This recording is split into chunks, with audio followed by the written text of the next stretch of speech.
주문을 선고하겠습니다. 주문 1. 피청구인 통합진보당을 해산한다. 2. 피청구인 소속 국회의원들은 그 의원직을 상실한다.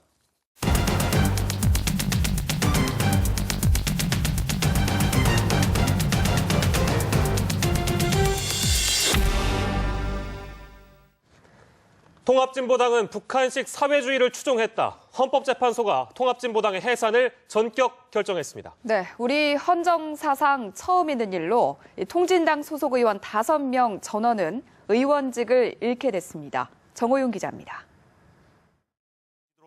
헌법재판소가 법무부의 청구를 받아들여 통합진보당을 전격 해산했습니다. 주문 1. 피청구인 통합진보당을 해산한다. 9명의 헌법재판관 중 김희수 재판관을 제외한 전원이 인용, 다시 말해 통진당 해산에 손을 들었습니다. 특정 정당이 헌재 결정으로 해산되기는 우리 헌정사상 처음입니다. 박한철 헌법재판소장은 통진당이 북한식 사회주의를 실현하려 했다며 목적상 민주적 기본 질서에 위배된다고 판시했습니다. 북한과 첨예하게 대치하고 있는 한반도 상황에 비춰볼 때 추상적 위험이 아니라는 점과 실질적 해악을 끼칠 수 있는 구체적인 위험성이 있다는 의견도 제시됐습니다.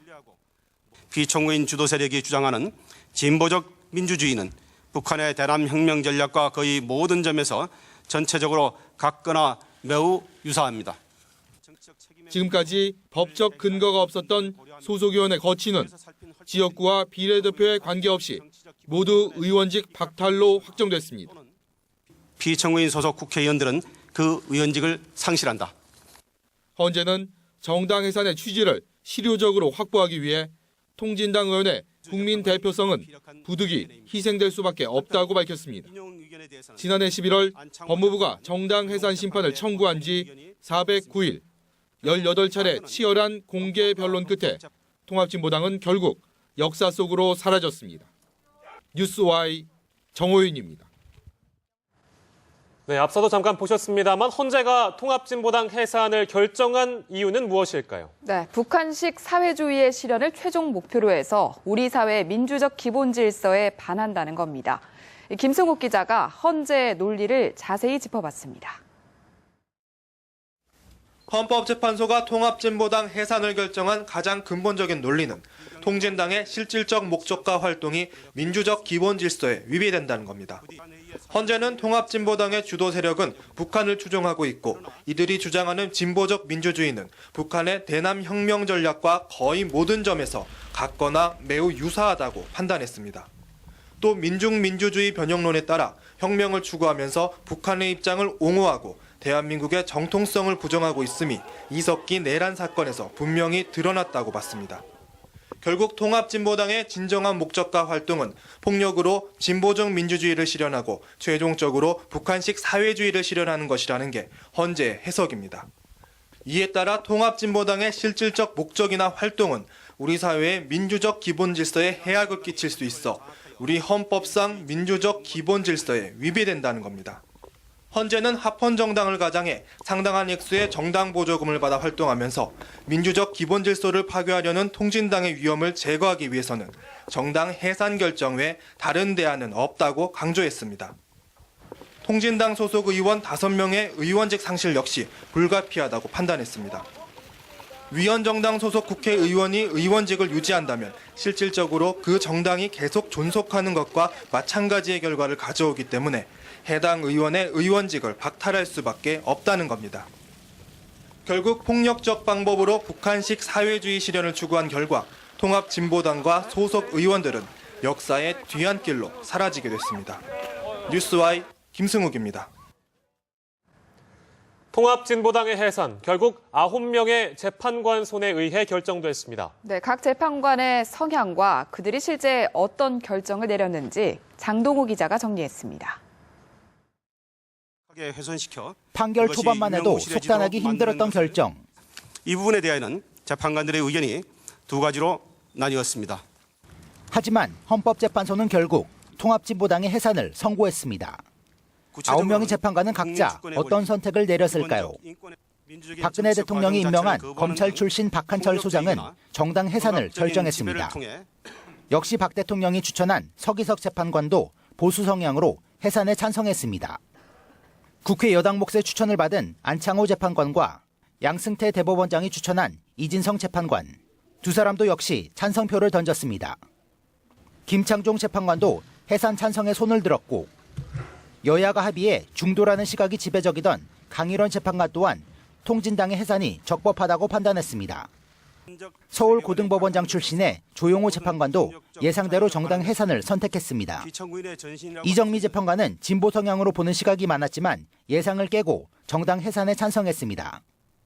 야당의 추천을 받은 김희수 재판관만이 유일하게 정당 해산에 반대했습니다. 결국 8대1이라는 압도적인 찬성 속에 헌재는 정당 해산이라는 헌정사상 초유의 결정을 내렸습니다. 뉴스와이 장동우입니다. 헌법재판소가 정당 해산을 결정한 것은 1948년 우리나라 헌법이 만들어진 이후 처음 있는 일입니다. 네, 국제적으로는 정당을 해산시킨 6번째 나라로 기록되게 됐습니다. 이재동 기자입니다. 정당의 목적이나 활동이 민주적 기본 질서에 위배될 때 정부는 헌법재판소에 해산을 제소할 수 있다. 헌법 제정 이후 처음으로 적용된 헌법 8조 4항은 결국 통합진보당 해산이라는 사상 초유의 결정으로 이어졌습니다. 헌재의 이번 결정에 법조계 일각에서는 정당 활동의 한계를 명확히 했다는 평가를 하고 있습니다. 유일한 분당국인 우리나라에서 선진국처럼 사상의 자유만을 추구하기에는 제약이 따른다는 판단이라는 겁니다.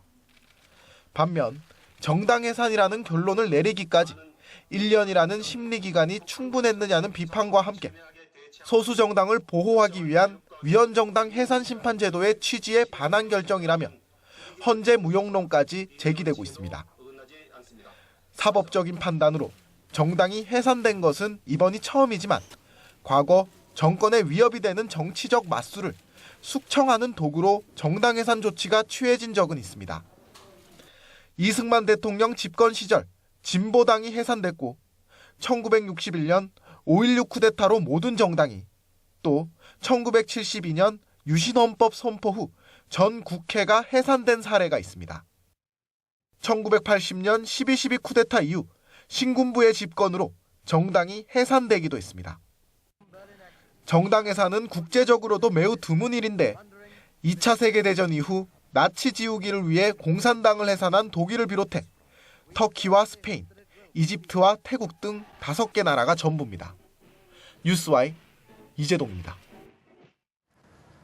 헌법재판소의 결정에 통합진보당은 강하게 반발했습니다. 네, 새누리당은 크게 환영했고 새정치연합은 최종 판단은 국민에게 맡겼어야 한다고 밝혔습니다. 국회 취재기자 연결합니다. 이준석 기자. 네, 통합진보당은 헌법재판소의 해산 결정에 대해 박근혜 정권이 대한민국을 독재국가로 전락시켰다며 강하게 반발했습니다. 이정희 대표는 헌법재판소 앞에서 기자회견을 열고 6월 민주항쟁의 산물인 헌법재판소가 허구와 상상을 동원한 판결로 스스로 전체주의의 빗장을 열었다고 강력 비판했습니다. 이정희 대표는 오늘 저는 패배했고 역사의 후퇴를 막지 못한 저에게 책임을 물어달라면서도 그러나 저의 마음속에 키워온 진보 정치의 꿈까지 해산시킬 수 없다고 말해 지속적인 투쟁을 예고했습니다. 새누리당은 환영 일색입니다. 박대출 대변인은 논평을 통해 헌재 결정은 대한민국 부정세력에 대한 준엄한 심판이라며 사필 기정이고 헌법의 승리이자 자유민주주의의 승리라고 강조했습니다. 새정치연합은 헌재 결정을 무겁게 받아들인다면서도 정당의 자유가 훼손됐다고 말했습니다.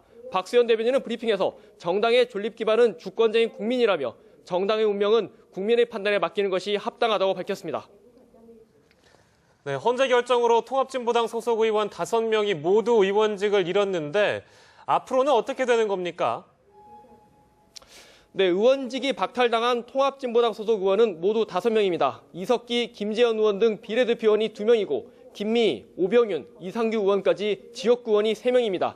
이 가운데 지역구 3곳, 그러니까 서울 관악을과 경기 성남 중원, 광주 서울에서는 내년 4월 29일 보궐선거가 실시될 예정입니다. 비례대표 2명은 보통 의원 승계가 되지 않습니다. 비례대표 의원이 직을 상실하면 다음 순번 비례대표 후보가 직을 승계하는 게 통상적이지만 이번엔 정당이 아예 사라지는 만큼 공석으로 남게 됩니다. 이에 따라 의원 정수도 내후년 20대 총선이 치러질 때까지 300명이 아닌 298명을 유지하게 됩니다. 통합진보당 소속 의원들이 무소속으로 다시 출마할 수 있는지에 대해선 명시적 규정이 없습니다. 향후 이 부분이 쟁점이 될 수도 있습니다. 당비, 그리고 후원금, 기탁금, 국가보조금 등 통합진보당의 남은 자산도 국고에 기속되고 국회에 있는 사무실도 모두 비워야 합니다. 지금까지 국회에서 전해드렸습니다. 정홍원 국무총리는 대국민 담화를 통해 헌법재판소의 통합진보당 해산 결정을 존중한다고 밝혔습니다. 네, 청와대는 따로 입장을 내진 않았지만 내부적으로는 환영하는 기류가 읽힙니다. 청와대에 나가 있는 취재기자 연결하겠습니다. 김혜영 기자. 네, 정홍원 국무총리가 2시간 전인 오후 3시쯤 정부 서울청사에서 대국민 담화를 발표했습니다. 정 총리는 헌법재판소의 결정을 존중한다며 이 결정으로 통합진보당의 목적과 활동이 드러났다고 밝혔습니다. 통합진보당이 폭력을 행사해 자유민주주의 체제를 전복하고 최종적으로는 북한식 사회주의를 실현하려 한다는 것이 명백히 확인됐다고 말했습니다. 그러면서 정부의 가장 기본적인 책무가 대한민국의 헌법 질서를 수호하는 것이라고 언급했는데요. 정부는 대한민국의 정통성을 부정하고 자유민주주의 체제를 훼손하거나 이에 도전하는 어떠한 시도나 행위도 결코 용납하지 않을 것이라고 강조했습니다. 정 총리는 헌재 결정에 따른 후속 조치를 차질 없이 시행하기 위해서 중앙선거관리위원회와 적극적으로 협조하겠다고도 말했습니다. 반면 청와대는 별도의 입장을 내지 않았는데요. 청와대 관계자는 연합뉴스TV와의 통화에서 정부에서 한 목소리를 내야 하지 않겠느냐며 총리의 담화문 발표로 정부의 공식 입장을 사실상 일원화했습니다. 청와대 내부적으로는 당연한 귀결이라는 반응이 나오는데요. 한 관계자는 헌법적 가치를 지키는 게 민주주의의 기본 원칙이고 이를 훼손한 정당에 대해 해산 결정을 한 것은 적절한 판단을 내린 것으로 본다라고 말했습니다.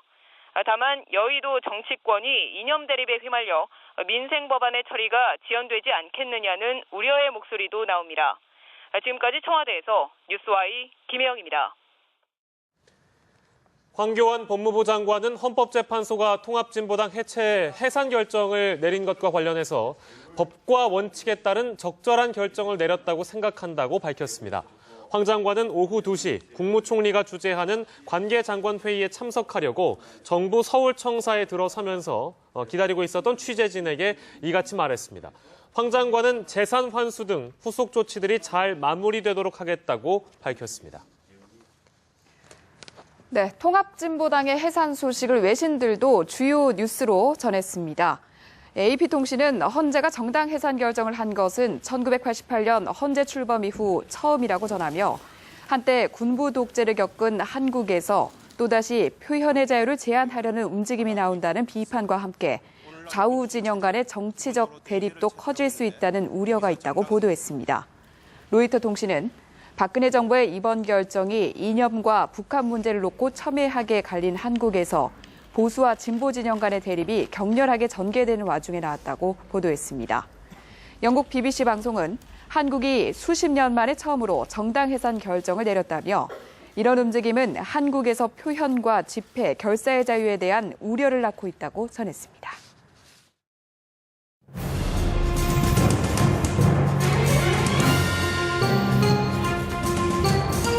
통합진보당을 해산한다. 피청구인 소속 국회의원들은 그 위원직을 상실한다. 대한민국 민주주의는 죽었습니다. 대한민국 만세! 헌법의 만세! 민주주의가 송두리째 무너졌습니다.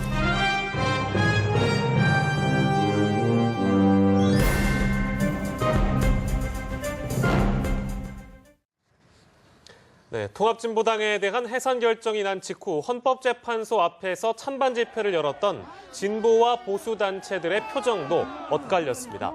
보수단체는 이번 선고가 민주주의 발전의 계기라며 헌재의 결정을 환영했습니다. 경실련과 참여연대 등 진보단체는 헌재의 판단을 민주주의 파괴로 규정하며 강력 비난했고 국제 엠네스티도 정당 해산은 표현의 자유를 위축시키는 또 다른 신호라고 경고했습니다. 민주사회를 위한 변호사 모임과 한국진보연대 등은 일제히 성명을 내고 헌법재판소의 결정을 규탄했습니다. 민변은 성명서에서 헌재가 정치 권력의 편승에 정략적 결정을 내렸다며 이는 대한민국 정당 민주주의에 대한 사법 살인이라고 주장했습니다. 진보연대도 이번 판결은 사법부가 권력의 시녀로 전락해 민주주의를 파괴한 사법부 역사 최대의 오점으로 기록될 거라며 통진당에 대한 추가적인 탄압에도 적극 대응할 거라고 밝혔습니다. 헌정사상 처음으로 이뤄진 통합진보당 정당 해산 심판 선고. 뜨거운 이목을 반영하듯 오늘 전 과정이 생중계됐습니다. 네, 취재 경쟁도 방청 열기도 대단했습니다. 윤지현 기자입니다. 오전 10시부터 전국의 TV로 생중계된 통합진보당 정당 해산 심판 선고. 헌법재판소 선고가 생중계된 건 2004년 대통령 탄핵심판 사건과 신행정수도건설 특별법에 대한 헌법소원, BBK 특검법 헌법소원 사건에 이어 이번이 4번째입니다. 헌재가 대심 판정 현장 생중계를 결정한 건 그만큼 사회적으로 관심이 뜨겁고 중요한 사건으로 판단했다는 것으로 해석됩니다. 선고를 앞둔 헌법재판소에는 추운 날씨에도 이른 아침부터 수많은 취재진들이 몰려 장사진을 이뤘고 앞다퉈 방송을 내보내고 좋은 자리를 선점하기 위한 치열한 경쟁이 이어졌습니다. 대심 판정은 자리를 꽉 채운 방청객과 기자들로 발디딜 틈이 없었습니다. 착석한 재판관들을 비추는 카메라 플래시가 쉴 새 없이 터졌고 결정문 한 문장 한 문장에 귀를 기울이듯 방청객 표정은 진지하고 엄숙했습니다. 재판관 8명의 찬성으로 정당 해산이 결정되자 방청객에선 야유 섞인 비난이 쏟아지며 소란과 고성이 오가기도 했습니다. 대한민국 민주주의는 죽었습니다. 미쳤어. 헌정사상 처음 진행된 정당 해산 심판. 결과가 미칠 커다란 파장만큼 이를 지켜보는 열기도 뜨거웠습니다. 뉴스와이 윤지연입니다. 헌법재판소의 해산 선고로 통합진보당은 창당 3년 만에 역사의 뒤안길로 사라지게 됐습니다. 네, 통합진보당의 지난 3년을 이한승 기자가 되짚어봤습니다. 통합진보당은 19대 총선을 앞둔 지난 2011년 12월 5일 민주노동당과 국민참여당, 통합연대의 통합으로 탄생했습니다. 진보 진영의 단일화로 기대감이 한껏 높아졌습니다. 19대 총선에서는 민주당과의 야권 연대를 통해 진보정당 역사상 최다 의석인 13석을 얻으며 원내 3당의 자리에 올랐습니다. 그렇지만 총선 이후 한 달도 지나지 않아 비례대표 부정경선 논란이 빚어지며 위기가 시작됐습니다. 당 진상조사위가 비례대표 경선을 총체적 부정선거로 결론짓자 당권파가 반발했고 결국 당내 계파 갈등으로 번진 겁니다. 진상조사위원회는 비례대표 후보 선거가 선거 관리 능력 부실에 의한 총체적 부실 부정선거로 규정한다. 여기에 비례대표 경선 논란의 중심에 있는 이석기 의원이 애국가는 국가가 아니라고 말한 사실까지 알려지며 종북 논란까지 불거졌습니다. 통합진보당은 의원총회를 열어 이 의원 제명안을 표결에 붙였지만 부결됐고 결국 극심한 내홍 끝에 갈라섭니다. 여기에 국정원의 이석기 의원 등의 내란 음모 수사가 시작되면서 여론이 악화됐고 통합진보당은 사면 초과의 상황으로 몰렸습니다. 정부가 통합진보당에 대한 해산 심판을 청구한 것도 수사가 결정적인 계기로 작용했습니다. 진보 진영의 전폭적인 지지 속에서 출범한 통합진보당. 불과 3년 만에 깃발을 내리게 됐습니다. 뉴스와이 이한승입니다. 헌법재판소의 해산 결정에 따라 통합진보당은 공중분해될 처지에 놓였습니다. 네, 재산도 몰수되고 대체정당의 설립도 금지됩니다. 문관영 기자입니다. 헌법재판소의 결정에 따른 후속 조치의 집행은 중앙선거관리위원회가 맡습니다. 국고보조금의 잔액에 대해서는 이미 거래은행에 수입 및 지출 계좌를 압류 조치하였고 정치자금법에 따라 12월 29일까지 정당으로부터 지출 내역을 받아 국고에 귀속 조치할 것입니다. 헌재의 결정으로 해상된 정당의 자녀 재산은 국고에 기소한다는 규정에 따른 조치입니다. 자녀 재산에는 통합진보당의 당비와 후원금, 기탁금, 국고 보조금 등이 포함됩니다. 다만 정당 해산 결정이 내려지기 전에 지급된 국고 보조금은 제외됩니다. 간판을 내린 통진당을 대체하는 새로운 정당 역시 허용되지 않습니다. 참고로 정당이 헌법재판소의 결정으로 해산된 때에는 해산된 정당의 강령 또는 기본 정책과 동일하거나 유사한 것으로 정당을 창당할 수 없으며 해산된 정당의 명칭과 같은 명칭은 정당의 명칭으로 다시 사용할 수 없습니다. 다만 선관위에 등록되지 않은 대체 조직의 활동은 가능합니다. 국회 사무처는 통합진보당에 제공된 사무실과 각종 예산상의 지원을 중단한다는 방침입니다. 이에 따라 통합진보당은 국회의사당과 의원회관 등의 사무실을 일주일 내에 모두 비워야 합니다. 헌재 결정으로 통합진보당이 현실 정치에서 활동할 수 있는 합법적 기반은 모두 사라졌습니다. 뉴스와이 문관현입니다. 통합진보당에 대한 헌법재판소의 결정은 이석기 의원의 상고심에도 적지 않은 영향을 미칠 전망입니다. 네, 다만 헌재와 대법원의 미묘한 긴장 관계가 변수로 작용할 가능성도 있는데요. 보도에 박상동 기자입니다. 통합진보당 이석기 의원은 내란 음모와 내란 선동, 국가보안법 위반 혐의로 기소돼 재판을 받고 있습니다. 1심에서 모든 혐의에 대해 유죄 판결을 받았고 2심에서는 내란 음모 혐의는 일단 털어버렸습니다. 검찰이 이 의원을 지하혁명조직 아루의 총책으로 지목한 점, 또 이 의원 세력이 통진당 내에서 주요 당직을 차지한 점을 고려할 때 헌재의 결정은 이 의원의 형사소송과 무관하지 않아 보입니다. 실제 헌재는 이번 결정을 내리기에 앞서 이석기 의원에 대한 1심과 2심 재판 기록을 증거로 채택해 참고했습니다. 헌재의 결정이 이 의원에 대한 대법원 판결에 어떤 식으로든 영향을 줄 가능성이 높다는 의미입니다.